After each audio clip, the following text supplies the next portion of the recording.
Drake is filing a petition against Universal Music Group and Spotify, accusing the companies of, quote, artificially inflating the spread of Not Like Us by Kendrick Lamar.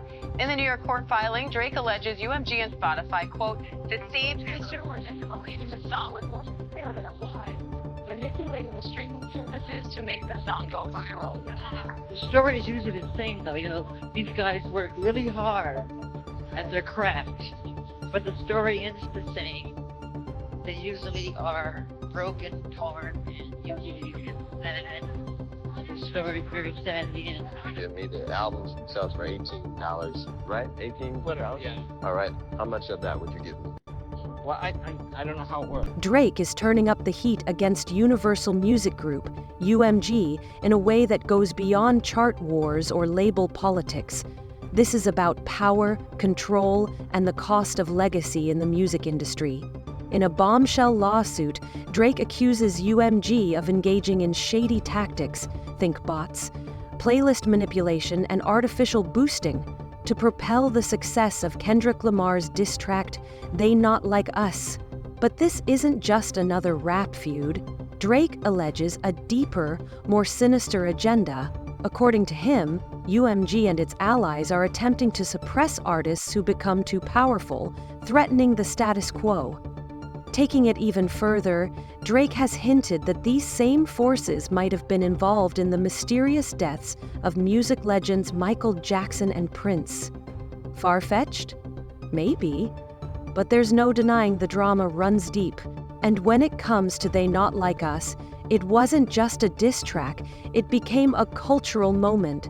The song blew up, dominating playlists and tarnishing Drake's reputation with damaging allegations.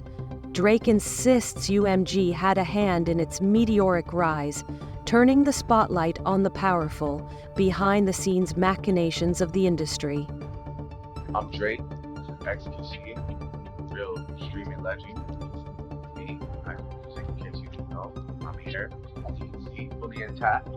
Mind, body, and soul, in case you were wondering. In his legal filing, Drake accuses Universal Music Group, UMG, of deploying underhanded tactics to amplify Kendrick Lamar's diss track, They Not Like Us, at his expense.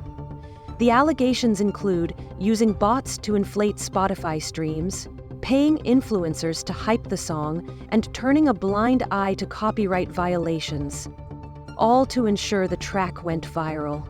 If true, this paints a shocking picture, a label actively supporting a song that tarnishes one of its biggest artists.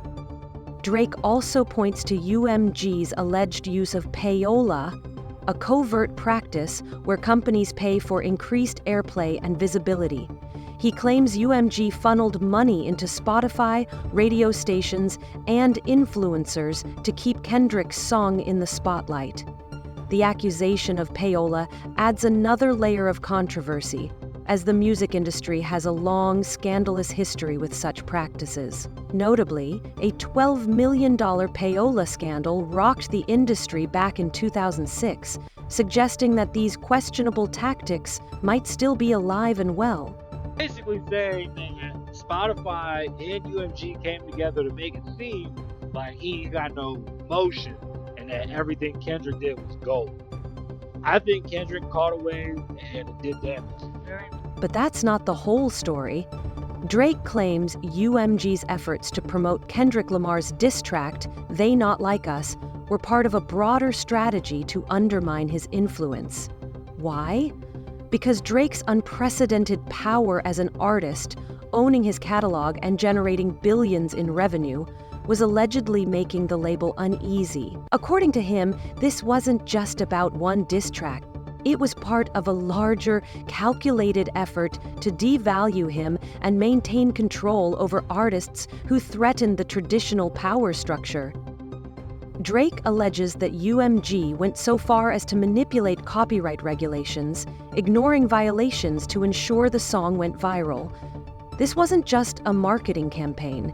It was, as Drake describes it, an all-out assault on his reputation. And the allegations don't stop there.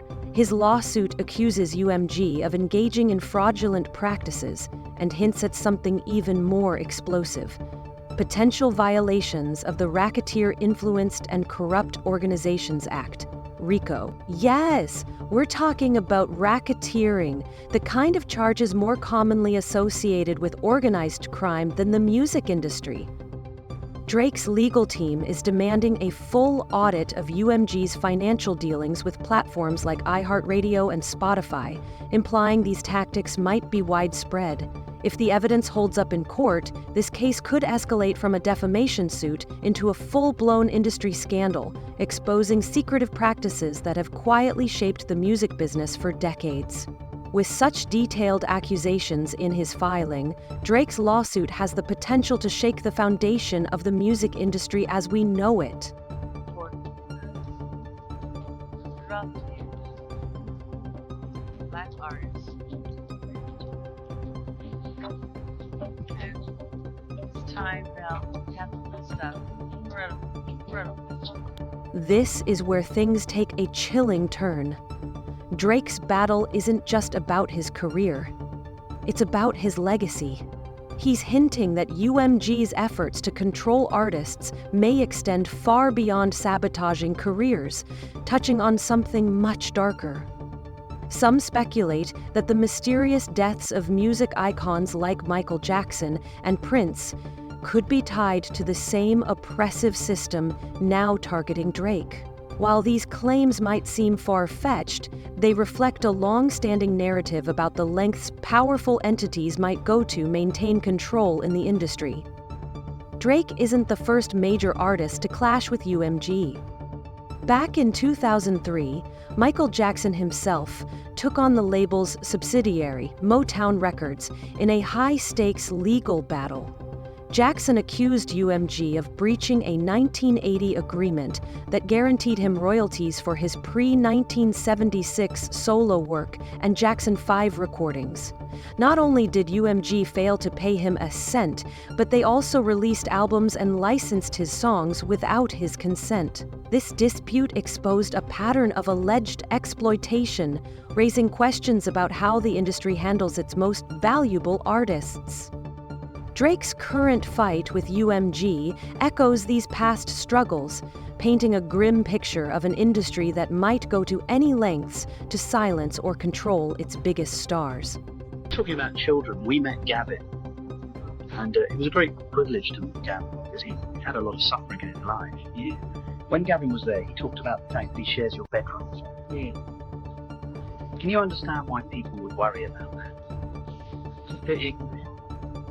But is it really appropriate for a 44-year-old man? Michael Jackson's lawsuit against UMG was a fight for ownership of his masters, a bold attempt to reclaim the rights to his early recordings.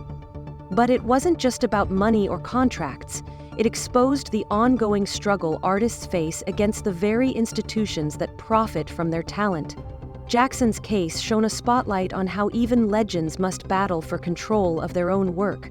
However, this fight also took a much darker turn.